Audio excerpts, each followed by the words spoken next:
Ladies and gentlemen, welcome to another episode of Pocket Edition, the second to last episode for 2018, and another episode in our 7 Days of Christmas series, which is a rapid fire of a variety of subjects or topics of episodes that we're firing off at you for the last few days of 2018 over the holiday period.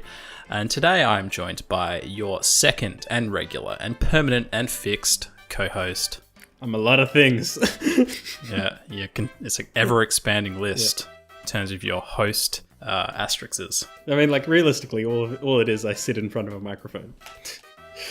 The boy who sits and talks. Mark, today, we've got a little bit of a fun, nostalgic, short episode for everybody. Just a little bit of fun before the year passes. And specifically relating to the holiday period or Christmas. And that is gaming memories or habits of Christmas. So I believe our lists are kind of short because you can only have so many habits that are gaming related over Christmas or memories. But Mark, as per usual, would you like to kick off our list? Yeah, I'll start us off. So, like, growing up, usually for Christmas, for first things, opening presents and whatnot, and things like that, I never really had a whole lot of time to play games. Usually that happened after or just before the day. But there have been a few times when I did get to play, because sometimes I have used my silver tongue to convince my parents to be like, but I need to make sure that the game works. Because you never know, in Australia we get crap games sometimes. You need to make sure, if you got a new console and things like that, you got to make sure it works. And so usually that's how I got things to work. And I remember it happened one Christmas when, like, all of us, because it's three brothers together, we got the Nintendo Wii as our sort of group present. And we were like, well, we've got to make sure it works and fire it up. And we weren't going out until much later in the day, so we're like, we're just going to spend the day playing Wii Sports and Mario Galaxy. Nice. And it just blew my mind that motion controls could work. It didn't seem like a thing before the Wii, really. No, definitely. I feel like the Wii, though, dude, was that the year of the Wii launching would have been the best Christmas Day activities, right? Like Wii Sports and stuff on Christmas. If you got one, like, damn, that would have been good. I missed out on that. But yeah, so like the Wii Sports and how it worked, that's really good. And then Mario Galaxy blew my mind just how good that game was. That's just fantastic. Absolutely. That game, to be honest, I would love an HD version of that game on the Switch or something.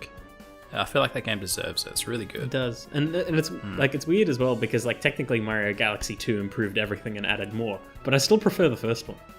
That's fair enough. I don't know, it's something about it. Well, you kind of not get over, but the formula has less wow factor come the sequel if they don't change the formula. So but yeah, it's just like it wasn't just that it worked so well on Wii and motion controls didn't feel forced or anything like that. It was just a stellar game. Yeah, absolutely, definitely. All right, Mark. Well, I'll fire off probably my number one gaming memory from my childhood. And that was the year I got my Game Boy Color. For me, the Game Boy Color was at a magical point in my life. You know, when you're at that perfect age where you kind of... games are magical and you romanticize them in this weird way. You have this ability just to escape into these worlds. Even a bloody 3x3 inch-ish screen, you know, that had no backlighting. That was the Game Boy Color.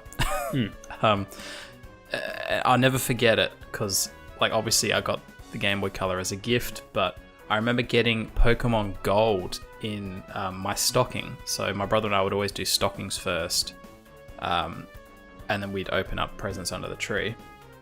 So that gave away the surprise of the Game Boy. Gave away the surprise. Yep, so you're like, absolutely. I can't play this. Yep, so obviously we knew what was coming next. We were like, holy cow. Actually, I think we're at an age where we didn't know actually what was coming next, because we hadn't had Game Boys before. It was before we had access to the internet. We both had Super Nintendos and NESs and stuff, but this was our first Pokemon experience. We might have been aware of kind of, portable gaming experiences. We were aware of Pokemon, I know that. But, just because we got the cart, I don't think it meant we actually knew what was going to be under that tree. Obviously, we knew something had to play it, but we didn't know what a Game Boy Color was, right? Yeah. So, and that's the point in our life, So we got the game, and we're like, wow, like, this is a game. Let's see what's under the Christmas tree type thing. And then obviously opening up, the Game Boy Color and seeing exactly what it was and popping the card in. That was really a genuine first experience into a new kind of realm of video gaming, portable video gaming. And that, it almost changed the game for us. We loved our SNES and stuff, and N64 kind of era, but having Pokemon, that's such a unique, rich experience. And just the combination of the two at Christmas just teleported us away that Christmas day, and for many months after. Pokemon Gold is probably one of Pokemon Gold, and that it's got to be like in my top 5 gaming memories / moments. The ability for a game to just teleport me away like that. So that would be my number 1 Christmas gaming memory. And I always played my brother's Pokemon copies. It was good. Like I never had that initial WoW thing because I always used to watch theirs. Oh, but I've had that WoW from other games. Yeah, definitely. I mean, mine is. It's not even. It's everything. The culmination of everything coming together. To form the perfect that moment. Time of the year, your age at the time, everything. Like that, yeah, you can't replicate that. You absolutely cannot replicate that. It's just one of those things, It's one of those things I want to be aware of with my kids, and I want to be able to give them that same kind of magic that is kind of lives in its own kind of time capsule, Anyway, yeah. Let's move along, Mark. Yeah. That's enough dribbling from me. So this one, just like I said before, I don't have a lot of Christmas gaming memories just because. But one that wasn't all that long ago was a Christmas where I got the Xbox One as a present. Nice. That's a solid present. Yeah, it is a solid present. It's literally solid. Yeah, it's basically a brick. With a brick. A brick with a brick. Yeah. And so I got the Xbox One. I didn't get it. I got the Halo Master Chief Collection with it. Oh, we're not broken. But the present that I bought for myself just before that was Sunset Overdrive. Oh, yes. Dope.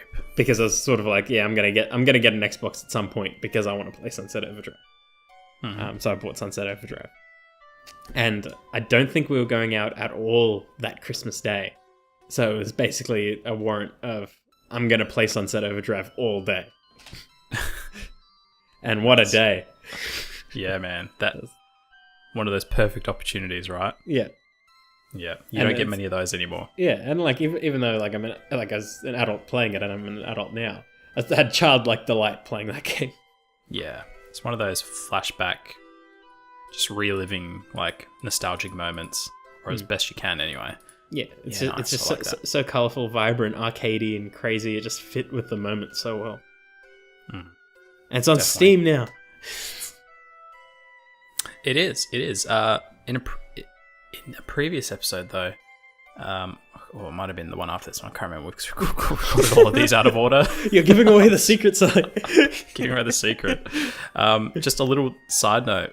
When I started questioning Game Pass, I wish that was available on Game Pass PC, because it is a PC title now, but it's not available via Game Pass, which is a little bit disappointing. Yeah, that's weird. Yeah, considering I think it is technically a Microsoft first-party game, or at least an exclusive, so yeah, a little bit of a shame, that one, but whatever. Let's move along. Well, I've only got one more, actually, and again, this ties in with kind of that very, very small, brief, magical period of Christmases where gaming was magical and I romanticized it so much. And so I've given you a portable, but this was the console. This was the N64 reveal. I'm holy shit. Were you the Nintendo 64 kid? Yeah, I was absolutely the Nintendo 64 kid. I had the SNES and all that when I was young, and I was sucked into all the, the 2D Mario worlds and Star Fox and all that kind of shit.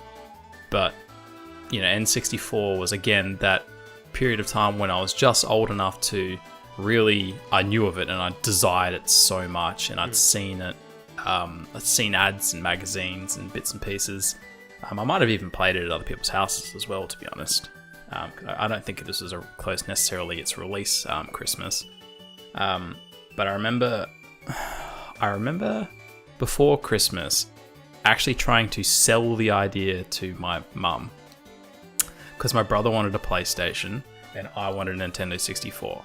And I remember throwing at my mum statistics regarding the PlayStation 4, about it being cheaper, having better games for children. So in a sense, not only did I get an N64, and that was amazing in its own right, but I'd also won the argument with my brother over which console we should get for Christmas. So a little bit of a kind of almost, a spoiled kind of kid aspect to that, like trying to convince or argue with your parents over what console you're going to get. Like, you're already expecting a console to begin with, like, be grateful with what you get type thing. But, we're kids, so we want what we want. And yeah, I remember, like, damn, man, like, opening that 64 up, like, oh, it's just so good. The cover art, the box art, just... That's got to be the gift, man. Like, that and the Game Boy are those two gifts that... Yeah, just nothing's ever going to top them in terms of how I've romanticized them and how excited I was opening them. So that's it for me. Yeah. I feel like something that would get me again is if I had the Nintendo Labo for like a present. Oh, really? just because like part of the memory of Christmas is opening up boxes and doing stuff with it. Yeah, and I feel like the Labo is pretty much that. Well, I don't think a gaming gift could get me again. Like, I just don't think it could. Yeah, I'm stretching my memory. Like, I just can't think of... Yeah, I just can't think of anything that would get me in the same way again. Maybe something beer-related, Mark. Get me a homebrew kit or something. Anywho, that pretty much wraps up my list, Mark. So, you got anything else you want to throw into the ring? I don't... Like, all of the other memories are Transformers toy-related, because I loved the Transformers toys as a kid. Nice. That's so good. Alright, guys, let us know down below in the comments, what are your gaming Christmas memories or habits? Let us know down below. Again, thank you for watching and partaking in the 7 Days of Christmas series. Be sure to check out the other episodes in the series and the one to come after this one. If you've enjoyed this video, however, please remember to rate, comment, and subscribe. If you're watching us on any of the popular podcasting services such as SoundCloud, iTunes, Google Podcasts, be sure to come over and check out our YouTube channel, where you'll find a variety of other content that does not make it to those platforms. Until next episode, though, guys, have a good one.